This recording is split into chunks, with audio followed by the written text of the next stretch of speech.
तो सभी स्टूडेंट लोग आप सभी कैसे हो। और आज मैं स्टार्ट कर रहा हूँ ये कक्षा 9 का एक चैप्टर है करणी। और थोड़ा सा समय मिला तो इसी को चलिए देखते हैं करणी क्या चीज होता है। करणी को अंग्रेजी में शायद सर्च बोलते हैं। यहाँ पर ये शब्द देखिए अपरिमेय और परिमेय। करणी का परिभाषा ये है एक अपरिमेय संख्या जो p ऋणात्मक a या p करनी a पढ़ सकते हैं जहां a एक धनात्मक परिमेय संख्या है। ये करनी का परिभाषा है। अब देखते हैं कि परिमेय संख्या क्या है और अपरिमेय संख्या, क्योंकि इन दोनों को जाने के बगैर या जाने बगैर आप जो है करनी को नहीं समझ पाते। देखिए संख्या पद्धति में सबसे होता है पहले प्राकृतिक संख्या, जहां ये 1 से शुरू होकर अनंत तक जाती है। फिर आती है पूर्ण संख्या, पूर्ण संख्या में 0 1 हो जाता है, फिर ये अनंत तक जाती है। फिर आता है पूर्णांक। पूर्णांक में ऋणात्मक अर्थात -1 से ले लीजिए, -1 0 1 कहां तक जाएगा +1 तो ये क्या हो गया पूर्णांक हो गया। इसके बाद आता है परिमेय संख्या। परिमेय संख्या ऐसी संख्या जिसे p/q के रूप में लिखा जा सके जहां q = 0।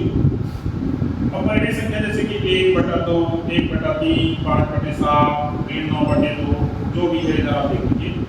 p/q यहाँ पर क्या है पूर्णांक, ठीक है। p/q क्या है पूर्णांक। अब आ जाता है याद रखना परिमेय संख्या में 1/2 1/3 इसके साथ ही जितनी भी 1 2 3 ऋण 4 ऋण 5 ऋण 6 ये सभी पूर्णांक की परिमेय संख्या के अंतर्गत आ जाएंगे। क्योंकि सब में जैसे ही आप बटा1 लिखोगे तो ये इस जो नियम को क्या कर देगा संतुष्ट कर देगा। इसलिए परिमेय संख्या में समस्त पूर्णांक उसके साथ समस्त जिसको भिन्न संख्या बोलते हैं वो भी। अब आप लोग सोच रहे हैं भिन्न कैसे क्या चीज होता है, तो भिन्न नहीं होता है। भिन्न में मतलब कि किसी भी परिमेय संख्या के पॉजिटिव साइड अर्थात 1/2 1/3 1/4 ये सब क्या है भिन्न है। कई लोग ऐसे समझ लेते हैं कि परिमेय संख्या ही भिन्न है, तो नहीं, परिमेय संख्या भिन्न अलग चीज होता है। प्रत्येक भिन्न जो है एक परिमेय संख्या होता है, लेकिन प्रत्येक परिमेय संख्या भिन्न होना जरूरी नहीं। जैसे कि a ये भिन्न नहीं है, ये क्या है परिमेय संख्या है। आगे बढ़ते हैं, ये तो परिमेय संख्या हो गई। अब आ जाते हैं अपरिमेय संख्या क्या है। तो ऐसी संख्या जिसे p/q के रूप में नहीं लिखा जा सकता। अब ये संख्या कौन सी है, तो चलिए इसको मैं बताता हूं।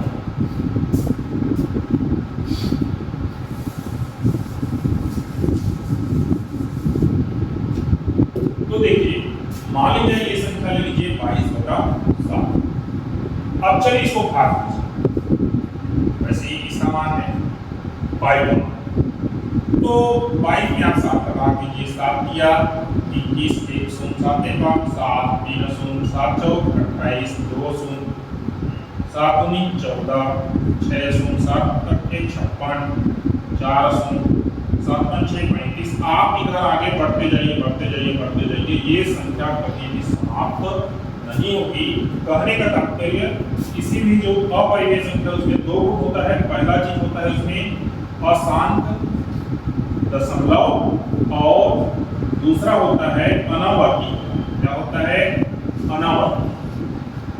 अनावर्ती क्या चीज है, जैसे किसी संख्या में ऐसे आप भाग दे, जैसे कि 1/3 इसको ले लीजिए, 1 में 3 का भाग कीजिए, आप दशमलव लीजिए 3 दिया 9 3.3 ऐसा जाएगा।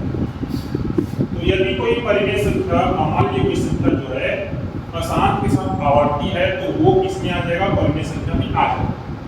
लेकिन यदि कोई संख्या अशांत है और अनावर्ती है तो वो फिर परिमेय संख्या के अंतर्गत नहीं आएगा। तो परिमेय संख्या में और कौन सी संख्या है, तो जितनी भी करनी की संख्या है वर्गमूल 2 करनी 2 करनी 3 करनी 5 करनी 7 करनी, आप इधर जितनी भी संख्या जो है आप आगे बढ़ते जाइएगा वो सब के सब क्या आ जाएंगे आपके अपरिमेय संख्या के अंतर्गत आ जाएंगे। ठीक है, तो चलिए चलते हैं हम। अब आ जाते हैं प्रश्नों की।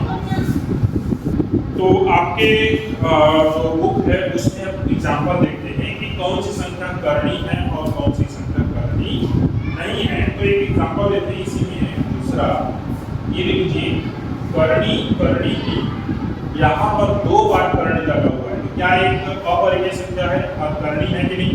हल देखिए,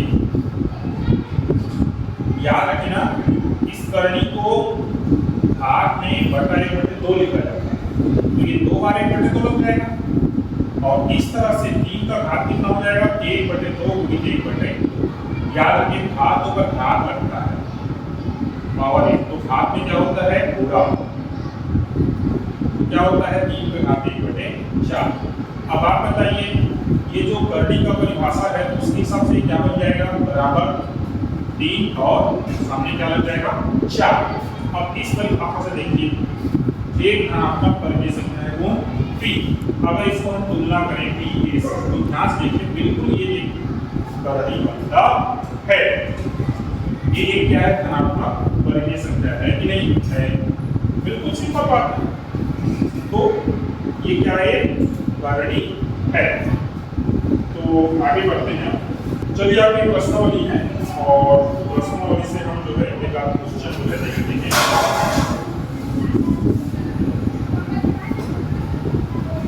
प्रश्न 1 में से प्रत्येक का मान ज्ञात कीजिए।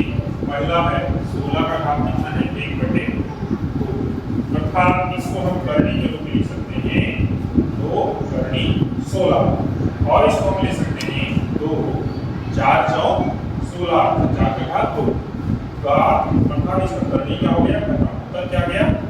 4। तो इसका हल हो गया। अब ये सरल कीजिए वाला है, देखिए प्रश्न दूसरा का पहला 23 का घात कितना है? 1/2 और गुणित 23 का घात है 2/3। तो याद रखिए यहाँ पर घातांक वाला जो नियम है वो लागू होता है, तो यहाँ आंसर बन जाएगा 23 का घात 1/2 प्लस 3/2, अर्थात 23 का घात 3/2, ये आंसर बन जाएगा इसका। ठीक है, आगे बढ़ते हैं। मान ज्ञात कीजिए, इधर देख लीजिए क्वेश्चन 20 में आपका मान ज्ञात कीजिए है, तो मान ज्ञात कीजिए में एक आध क्वेश्चन और देख लेते हैं। करते हैं, पहला है डॉट, देख लीजिए, तो इसको हल करेंगे तो देखिए ये करनी से बाहर नहीं आए, सीधी बात यहाँ पर 2 लगा रहता है, आप समझते हैं कुछ नहीं है, मतलब 2 यहाँ पर है, या इसको 8 का घात 1/2 लिख सकते हैं। तो इसको हम कैसे भी कर रहे हैं, ये करनी से बाहर नहीं आएगा, तो इस तरह से ये एक करनी है। कारण ये है यहाँ पर देखिए कुछ नहीं है, मतलब क्या है? 2 है। तो इस परिभाषा देखिए ये क्या है? धनात्मक पूर्णांक, धनात्मक परिमेय संख्या है, ये करनी है। अगला है देखिए 3 और 64, इसको कैसे हल करेंगे? देखिए 64 का इस प्रकार से लिख सकते हैं, और इसको 4 चौक 16 चौक 64 लिख सकते हैं, और इस तरह से 3 कैंसिल हो जाएगा, क्या बचा? 4 क्या है? परिमेय। इस तरह से ये करनी नहीं है। ये दूसरा था। तीसरा देखिए इस प्रकार से 5 है 2 धन 5। तो चलिए इसको हम करते हैं।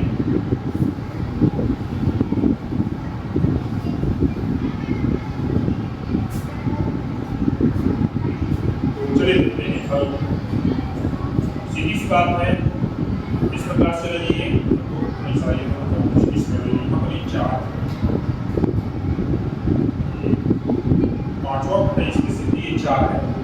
इसको हल करेंगे तो कितना निकल जाएगा? ये 2 का वर्ग होता है, करनी कैंसिल हो गया, इसका मतलब 5 वर्ग 2 धन 2, अर्थात 5 करनी 2 धन 2 4, अर्थात